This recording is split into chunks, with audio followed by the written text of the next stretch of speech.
Située entre Cannes et Grasse, la commune de Moinsartou souhaitait servir des repas bio et locaux dans ses cantines et ses restaurants municipaux. En l'absence de production bio locale suffisante, une régie municipale agricole a été créée. On s'est lancé un pari fou, on a dit s'il n'y a pas, on va le faire. On a produit un tiers de nos besoins en 2011, on a l'objectif de 2 tiers d'autonomie sur cette année, donc les légumes font au maximum 3 km pour rejoindre les cuisines. Une démarche dans le droit fil des recommandations de l'Agenda 21. En 1992, au sommet de la Terre, à Rio, 173 chefs d'État ont établi un plan d'action destiné aux collectivités locales pour qu'elles s'engagent dans le développement durable pour le XXIe siècle. C'est l'Agenda 21. Au départ, Moinsartou n'aurait pu devenir que la banlieue de Cannes et Grasse. Mais les irréductibles Moinsois ont résisté.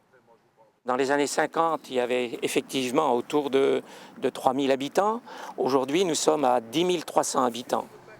Au début des années 70, il a été proposé à Moinsartou d'accueillir une cité qui a été implantée à Cannes finalement et qui ferait qu'aujourd'hui, compte tenu des phénomènes qui se passent quand des cités de ce genre se construisent, on serait à 40 000 habitants. Ce qui veut dire que depuis les années 70, on accueille effectivement de la population, on ne peut pas faire autrement, mais en veillant à leur qualité de vie et puis en évitant des types d'habitats qui feraient que la cité soit plus une cité dortoir qu'une cité avec des équilibres fonctionnels.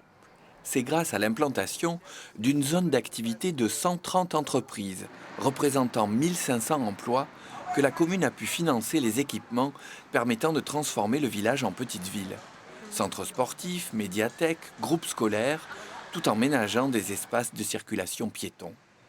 Un urbanisme rendu possible par une maîtrise foncière de 20 hectares, soit 4 fois la superficie du village initial, et qui n'est pas arrivé par hasard.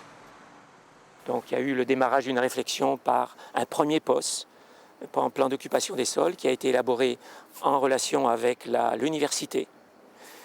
Ça a duré 7 ans. Ça a été long, mais ça a permis à l'équipe municipale d'apprendre ce que c'était que l'aménagement urbain. Et puis, depuis, la maîtrise foncière, elle est quasiment intégrée dans la culture de la commune. En 2005, à force de beaucoup de mobilisation, avec la réouverture de la ligne Cannes-Grasse, Moinsartou voit sa gare rouvrir.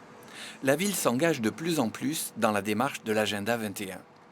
Au lieu d'envisager l'urbanisme en fonction de l'habitat, du travail et du déplacement, on cherche désormais à concilier les 5 points du développement durable. Le climat et l'énergie, on trouve sur la commune plus d'1 mètre carré de production électrique photovoltaïque par habitant. Les ressources naturelles, une douzaine d'agriculteurs pourraient à terme être réinstallés, tandis que les tarifs de la régie municipale de l'eau sont progressifs en fonction de la consommation. Le bien-être des gens, la santé et l'éducation, et enfin, les solidarités. La commune manque de logements sociaux. Ce qui ne pourrait être qu'une liste de bonnes intentions va bientôt se traduire dans le nouveau plan local d'urbanisme, le PLU, qui va organiser la répartition des espaces. À l'incitation de la DREAL, la Direction régionale de l'environnement, la commune a désormais inscrit le développement durable dans son PLU. Nous, on ne savait pas trop ce que ça voulait dire, on est rentré un peu dans le sujet. Et maintenant, on comprend pourquoi très peu de communes s'y sont lancées, parce que c'est vrai que c'est assez compliqué en démarche. Parce que ça couvre des aspects que des PLU de tradition ne couvrent pas. Et puis, ça fait appel à des critères de démarche, notamment dans le domaine de la concertation, qui ne sont pas forcément habituels. Des détails, des coordonnées, rendez-vous sur le site de Prioritaire.